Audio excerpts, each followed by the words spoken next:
Welcome to Rob Schmitt Tonight. Today, House Republicans released hundreds of pages of documents given to them by IRS whistleblowers Gary Shapley and Joseph Ziegler. The documents add to a tremendous pile of evidence of Joe Biden's involvement in his family's bribery scheme and highlight the full tilt effort by career insiders at DOJ to protect the man who now runs this country. Last night, a major bombshell dropped showing a $250,000 wire from the Chinese communists was sent using Joe Biden's home address to receive it. Today, Biden mouthpiece Ian Sams tried to discredit that bombshell, alleging that Hunter Biden was simply living with Joe during the pandemic. And getting paid at his father's address doesn't mean that your father also works for the people who paid you. Well, Ian, there's two problems with that. First off, this happened in the summer of 2019. The pandemic started in the spring of 2020. Also in 2019, Hunter Biden lived in Los Angeles and not with his father. This is how desperate Ian Sams and the Biden sycophants have become. They feed this kind of garbage to establishment media that share their loyalty to Supreme Leader Joe Biden. Today, a message from June 2017 was revealed at the Republican News Conference. It's Hunter Biden talking to James Gilliar about Tony Bobulinski and about outside access to Joe Biden. Now, Gilliar and Bobulinski were in on the big Chinese deals that brought the Bidens millions of dollars.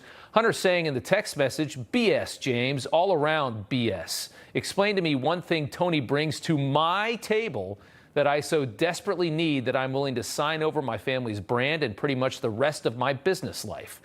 He says, why in God's name would I give this marginal bully the keys to my family's only asset?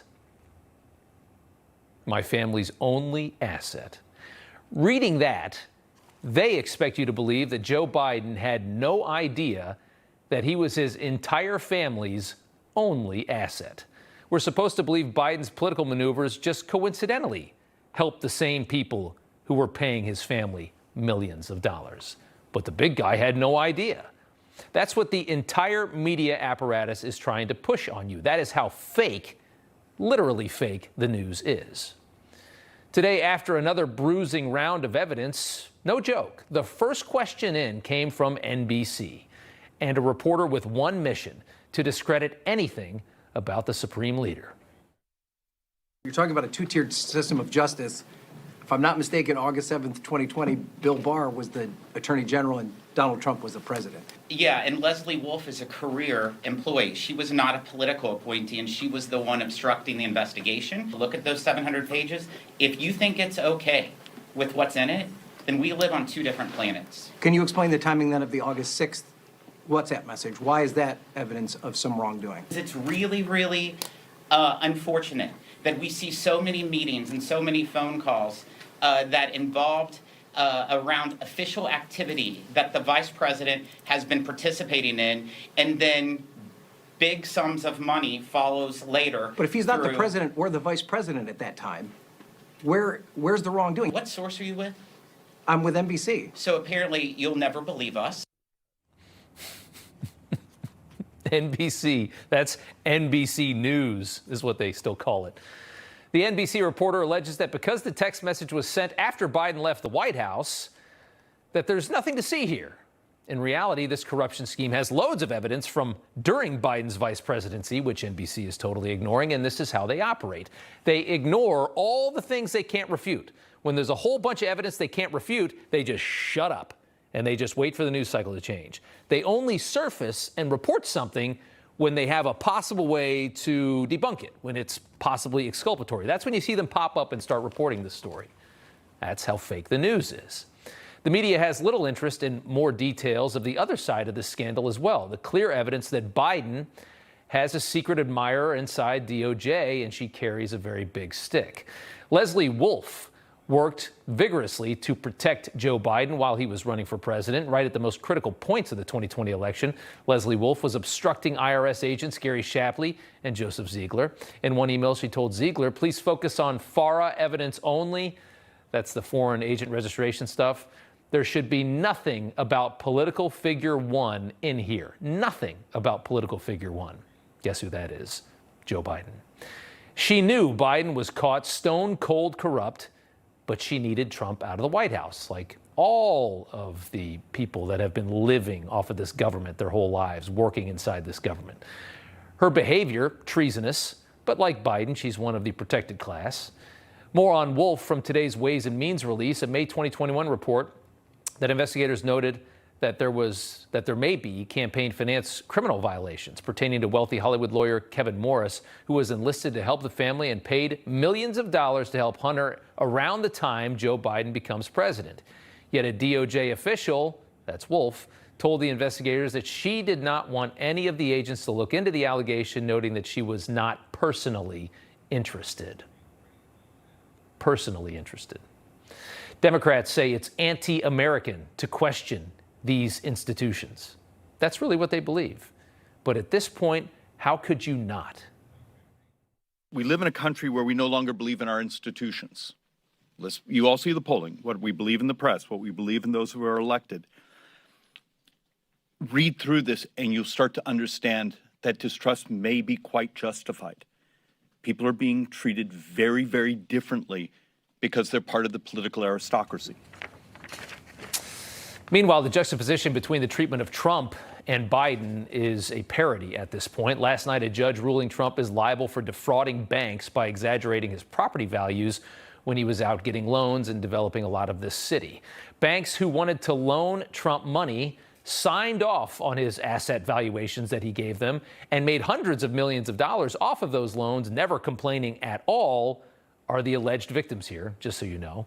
One example was Mar-a-Lago, Palm Beach Island. That's 17 acres, a beach club and Trump's private residence on the ocean. Look at that thing. One of the ways Letitia James is trying to steal $250 million from Donald Trump is by alleging that 17 acres on the ocean in Palm Beach is only worth $18 million. For perspective, a teardown on the ocean in Palm Beach is worth $30 million. Here's a house for sale that's down the street from Mar-a-Lago. Now, this poor guy, it's for sale right now. I don't know how he does it, but he doesn't even have oceanfront property in Palm Beach. He certainly doesn't have 17 acres. He has 0.8 acres, but his house is for sale for $37 million. But 17-acre Mar-a-Lago on the ocean, according to real estate expert Letitia James, is worth about half that. And that's the case against Trump in New York. No joke. Tomorrow, House Republicans will hold their first Biden impeachment hearing, and Congressman James Comer will be front and center. And the congressman joins me now. Sir, it's good to have you back on. We now have bank wires from China to Hunter Biden using Joe Biden's home address. They were sent after Biden officially announced his run for president and while Hunter was living in California. That is something. Yeah, I mean, is that China collusion? I mean, can you imagine if a wire like that went to Joe Biden's opponent in the last presidential election? But look, the White House came out and said, as you correctly reported, that Hunter Biden was living there. He was not living there. Now they've come back and said, okay, well, maybe you're right about that. It was a loan.